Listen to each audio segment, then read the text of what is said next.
हैं नेताजी की जिंदगी से जुड़े कुछ ऐसे तथ्यों को जो हमें से अधिकतर लोगों को मालूम नहीं है। तो आइए जानते हैं इस रोचक जानकारी को।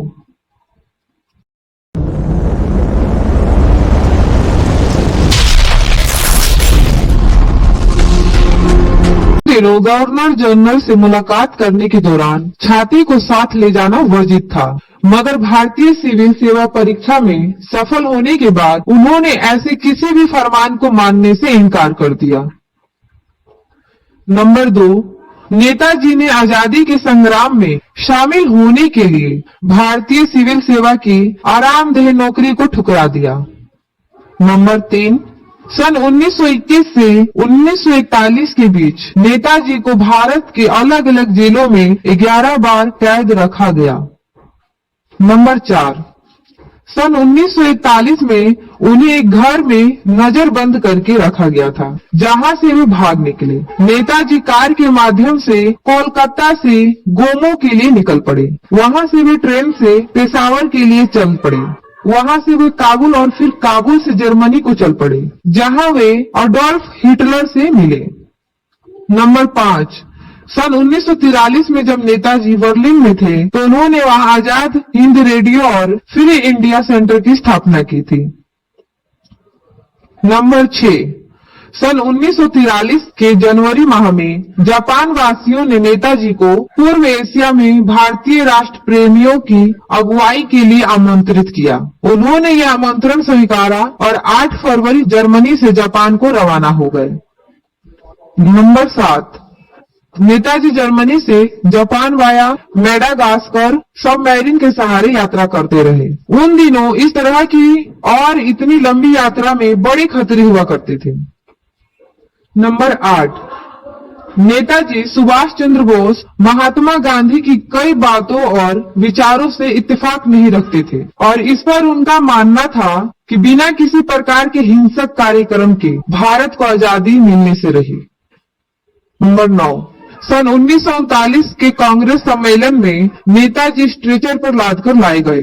यहाँ उन्हें गांधी जी की ओर से प्रस्तावित अध्यक्ष पद हेतु पट्टाभी सितार मैया से अधिक समर्थन मिला और उन्हें दोबारा अध्यक्ष पद पर चुन लिया गया। नंबर 10, नेताजी की मृत्यु की आज भी पुष्टि नहीं हो पाई है। उनकी जिंदगी के कई साक्ष्य और बातें रूस और भारत में देखे सुने गए हैं। नंबर 11, नेताजी का ऐसा मानना था कि अंग्रेजों को भारत से खदेड़ने के लिए सशक्त क्रांति की आवश्यकता है, तो वही गांधी अहिंसक आंदोलन में विश्वास करते थे।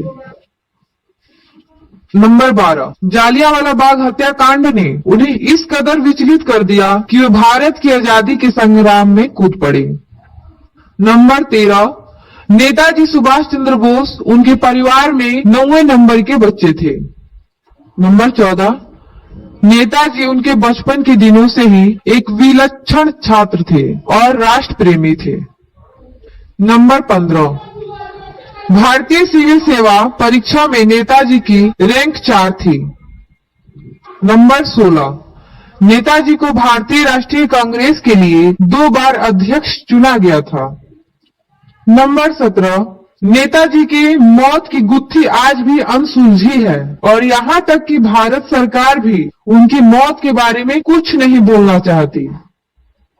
नंबर 18, लोगों का ऐसा मानना है कि नेताजी सन 1985 तक जीवित रहे हैं, जहां वे भगवान जी के रूप में फैजाबाद के एक मंदिर में रहते थे। नंबर 20, नेताजी के कॉलेज के दिनों की बात है। एक अंग्रेजी शिक्षक के भारतीयों को लेकर आपत्तिजनक बयान पर उन्होंने खासा विरोध किया, जिसकी वजह से उन्हें कॉलेज से निष्कासित कर दिया गया। नंबर 21, महात्मा गांधी और नेताजी सुभाष चंद्र बोस के बीच गहरे मतभेद थे। मामला यहाँ तक पहुँच गया था कि गांधी जी द्वारा कांग्रेस पार्टी के प्रस्तावित अध्यक्ष पदीय प्रत्याशी को हरा दिया। हालांकि नेताजी अध्यक्ष पद का चुनाव जीत चुके थे, मगर फिर भी उन्होंने कांग्रेस पार्टी से इस्तीफा दे दिया। नंबर 22, कांग्रेस पार्टी छोड़ने के बाद नेताजी ने सन 1939 में फॉरवर्ड ब्लॉक नामक संगठन का गठन किया।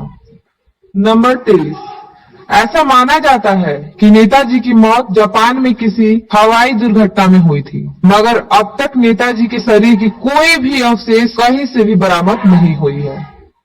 नंबर 24, 17 मई 2006 को जस्टिस मुखर्जी कमीशन के एक रिपोर्ट पेश की, जिसमें इस बात का जिक्र था कि रंगजी मंदिर के पास पाई जाने वाली राख नेताजी की नहीं थी। हालांकि इस रिपोर्ट को भारत सरकार द्वारा ठुकरा दिया गया और ये मामला आज भी एक रहस्यमय ही बना हुआ है।